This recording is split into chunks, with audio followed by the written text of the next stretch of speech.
How to analyse IPO. IPO को हम analyse कैसे कर सकते हैं? अगर आप कोई भी आईपीओ में इन्वेस्ट करना चाहते हो या निवेश करना चाहते हो, एंड अगर आप चाहते हो कि खुद से आईपीओ को जो है वो एनालाइज किया जाए कि कैसे इन्वेस्ट करे या इन्वेस्ट ना करे, मतलब खुद से अगर आप डिसाइड करना चाहते हो तो उसके लिए कैसे एनालाइज करे, उसका पूरा प्रोसेस जो है मैं इस वीडियो में आपको समझाने वाला हूं। तो मैं दो तरीके से जो है आपको समझाने वाला हूँ।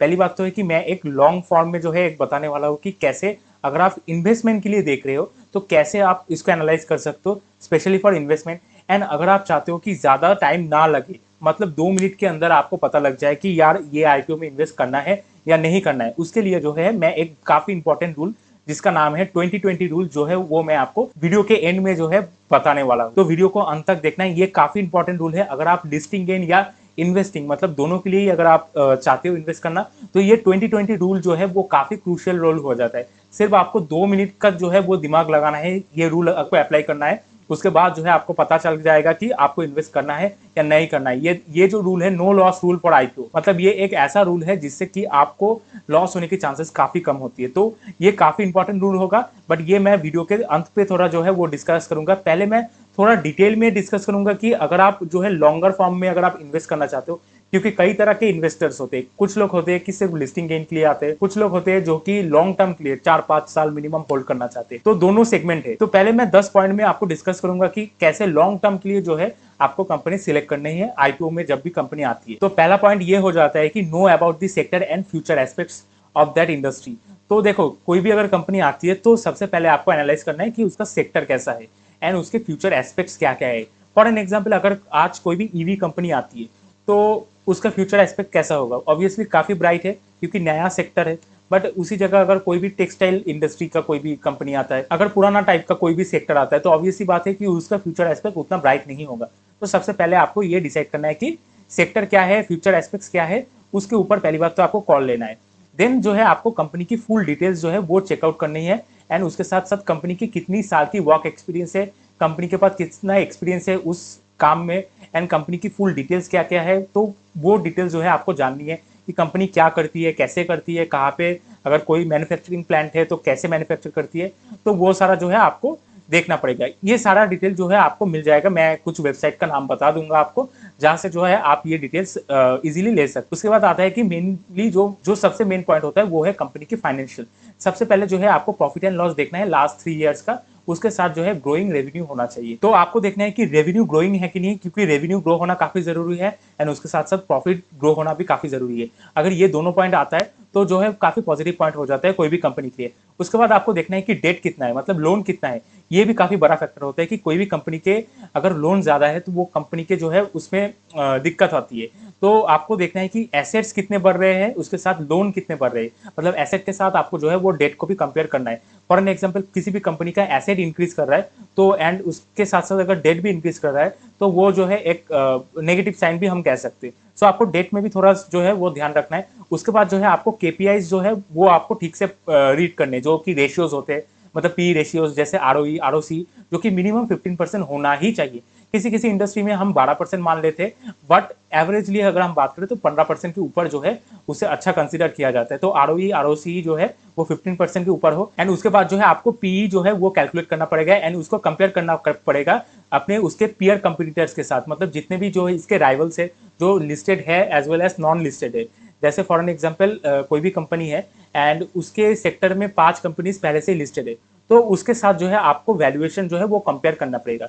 फॉर एन एग्जाम्पल, मैं आपको एक एग्जाम्पल दे देता हूँ। जैसे 3 कंपनीज लिस्टेड है, ठीक है। अब तीन में से एक का 10,000 करोड़ का रेवेन्यू है, एक का 5,000 करोड़ का रेवेन्यू है, एंड एक का 3,000 करोड़ का रेवेन्यू है। एंड एक नया कंपनी आने जा रही है जिसका रेवेन्यू है 7,000 करोड़ का। तो ये कहाँ पे रैंक करता है? ये 2 नंबर पे रैंक करता है। तो आपको देखना है कि इसका पी कैसा आ रहा है, क्या इसका पी इन दोनों से क्या कम है, 5,000 वाला या 3,000 वाले से अगर कम है तो ये काफी अट्रैक्टिव वैल्यूएशन हो जाता है, काफी जो है लो वैल्यूएशन हो जाता है, मतलब काफी अट्रैक्टिव वैल्यूएशन हो जाता है।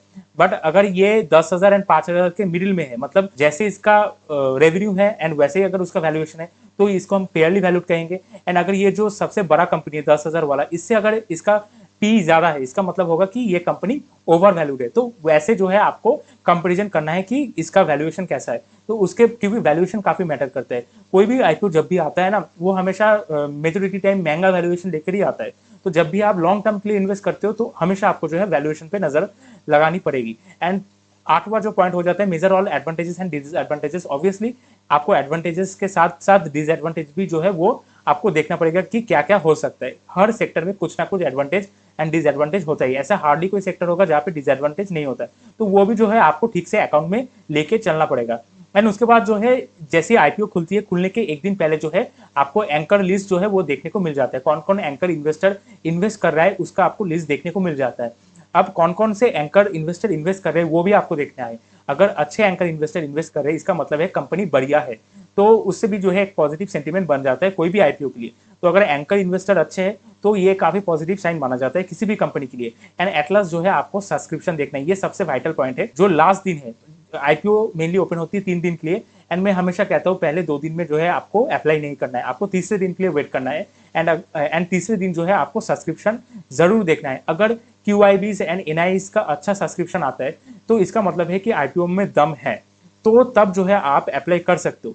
अगर सब्सक्रिप्शन लो है तो इसका मतलब है कि वो स्टॉक को जो है आप बाद में भी मार्केट से जो है लोअर प्राइस में खरीद सकते हो। जैसे मैंने, अगर आपने देखा होगा कि LIC का सब्सक्रिप्शन 3x ऐसा कुछ था, तो ज्यादा कुछ खास सब्सक्रिप्शन नहीं था। इसलिए क्या था कि डिमांड नहीं ज्यादा नहीं था, इस वजह से क्या हुआ कि मार्केट में लिस्ट होने के बाद भी जो है आपको और भी डिस्काउंटेड रेट में जो है 700 650 ऐसे रेट में भी जो है आपको देखने को मिल गया। तो अगर सब्सक्रिप्शन अगर आपको लो देखने को मिलता है तो इसका मतलब है कि वो जो है आप मार्केट से भी जो है वो बाद में उठा सकते हो। तो ऐसा जरूरी नहीं है कि आप आईपीओ में ही जो है इन्वेस्ट करो, आप बाद में भी जो है मार्केट से वो शेयर उठा सकते हो।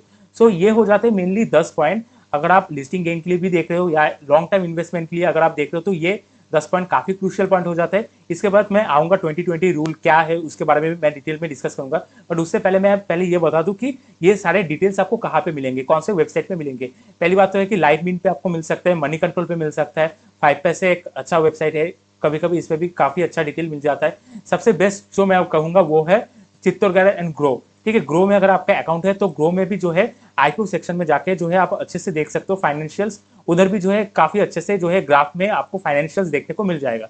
तो अगर आपके पास ग्रो का अकाउंट नहीं है तो लिंक डिस्क्रिप्शन में है, आप फ्री में ओपन कर सकते हो। एंड ये जो वेबसाइट है चित्तौड़गढ़, ये भी काफी अच्छा वेबसाइट है। इधर पे जो है आपको जितने भी मैंने रेशियोज बताए, ROE ROC, वो आपको इधर देखने को मिल जाएगा। तो चित्तौड़गढ़ ग्रो ये काफी बेहतरीन वेबसाइट है अगर आप एनालिसिस करना चाहते हो। एंड उसके साथ साथ आप इन 3 वेबसाइट के भी ऊपर जो है वो देख सकते हो, ये भी अच्छे वेबसाइट है, कभी कभी काम में काफी लग जाते हैं। तो 2020 रूल के पहले मैं ये बताना चाहूंगा कि देखो ग्रो एंड धन में जो है आप फ्री में जो है अकाउंट ओपन कर सकते हो। जीरोधा भी काफी बेस्ट अकाउंट है एंड कोटक सिक्योरिटीज भी काफी अच्छा है। तो इन चारों में जो है आप इजीली जो है अकाउंट ओपन कर सकते हो, लिंक डिस्क्रिप्शन में है। अगर आप चाहते हो कि आईपीओ में आपके चांसेस ज्यादा इंक्रीज हो, प्रोबेबिलिटी ज्यादा हो अलॉटमेंट होने की, तो जो है आप अलग अलग पैन से जो है अप्लाई कर सकते हो। अलग अलग पैन के अलग अलग डीमैट अकाउंट से, मदर के नाम से, फादर के नाम से, फैमिली मेंबर के जितने भी लोग हैं उनके सारे नाम से जो है आप डीमैट अकाउंट ओपन कर सकते हो, जिससे कि आपकी जो आईपीओ की अलॉटमेंट है उसकी प्रोबेबिलिटी ज्यादा आ जाएगी। ठीक है, अब बढ़ते हैं कि ये 2020 रूल है क्या।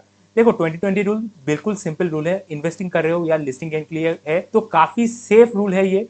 ठीक है, जीएमपी अगर 20% के ऊपर है एंड सब्सक्रिप्शन अगर 20x के ऊपर है तीसरे दिन, तब जो है आप बेझिझक उसमें सेफली इन्वेस्ट कर सकते हो या लिस्टिंग गेन के लिए अप्लाई कर सकते हो। इसका मतलब सिंपल है कि अगर ग्रे मार्केट प्रीमियम तीसरे दिन, मतलब पहले दिन भी आपको देखना है, दूसरे दिन भी आपको वॉच आउट करना है। उसके बाद तीसरे दिन जो है अगर आपको जीएमपी 20% के ऊपर बरकरार रहता है and subscription QIB specially total मिलके अगर 20x के ऊपर सब्सक्रिप्शन जाता है तो जो है आप उसको जो है अच्छा कंसीडर कर सकते हो। इसका मतलब है कि आपको इसमें लॉस होने की चांसेस काफी कम हो जाता है। जैसे क्या होता है, अगर फॉर एन एग्जांपल कई कई आईपीओ में आप देखोगे कि 10% का जीएमपी होता है, ठीक है, कई में 5% का जीएमपी होता है। कई लोग जो है वो रिस्क ले लेते हैं, पर उन लोगों को ये नहीं पता होता कि ये आईपीओ की लिस्टिंग जो है ना वो मार्केट की मूड के ऊपर भी जो है वो डिपेंड करता है। फॉर एन एग्जांपल अगर निफ्टी बैंक निफ्टी बियरिश है तो जो है आईपीओ में अगर लिस्टिंग गेन अच्छा भी मिलना होता है ना, तो भी जो है आपको बुरा लिस्टिंग गेन देखने को मिल जाता है। फॉर एन एग्जांपल अगर 10% का जीएमपी है एंड मार्केट में अगर देख रहे हो कि कंडीशन बुरा है, मतलब बियरिश मार्केट है, तो ये 10% जो है ना आपको नेगेटिव 10% में भी जो है खुलते हुए दिख जाएगा। तो हमेशा जो है 20% का मार्जिन आपको रख के चलना पड़ता है। तो इसलिए मैं हमेशा कहता हूँ कि मिनिमम 20% का जो है वो जीएमपी होना चाहिए। इससे क्या होगा कि बुरे से बुरे मार्केट में भी जो है ये फ्लैट ओपन हो जाएगा, बट आपको जो है उतना लॉस कभी भी देखने को नहीं मिलेगा। एंड उसके साथ साथ अगर सब्सक्रिप्शन 20x के ऊपर है तो उसका भी जो एक भरोसा होता है कि सब्सक्राइब भी अच्छा हुआ है। तो ये दोनों चीज अगर आप, ये पैरामीटर अगर आप ध्यान में रखोगे तो जो है आप अच्छे लिस्टिंग गेन भी कमा सकते हो। अगर 20% के ऊपर जीएमपी होता है तब तो अप्लाई करना ही करना है। उस टाइम पे जो है आपको सब्सक्रिप्शन भी 20x के ऊपर ही देखने को मिल जाएगा। बट अगर उसके नीचे देखने को मिलता है, अगर सब्सक्रिप्शन आप देखते हो कि 20x नहीं मिला, ओनली 10x सब्सक्रिप्शन है एंड जीएमपी भी ओनली 15% है, तो जो है आपको बिल्कुल भी जो है अवॉइड कर देना है। ठीक है, इन्वेस्टिंग अगर लॉन्ग टर्म करना चाहते हो तो मैंने जो 10 पॉइंट बताए उसको भी आप कंसीडर पहले करना, उसके बाद ये जरूर कंसीडर करना।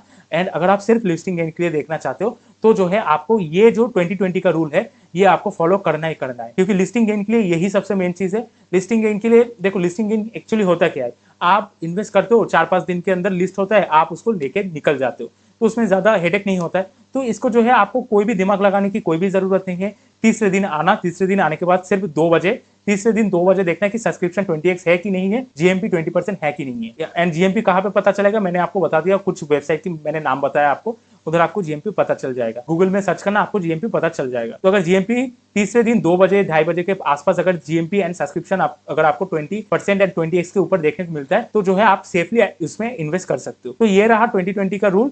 तो आई थिंक आपको वीडियो पसंद आया होगा। अगर आपको वीडियो पसंद आया तो लाइक शेयर एंड सब्सक्राइब करना मत भूलना। आज के लिए इतना ही, मिलते हैं अगले वीडियो में।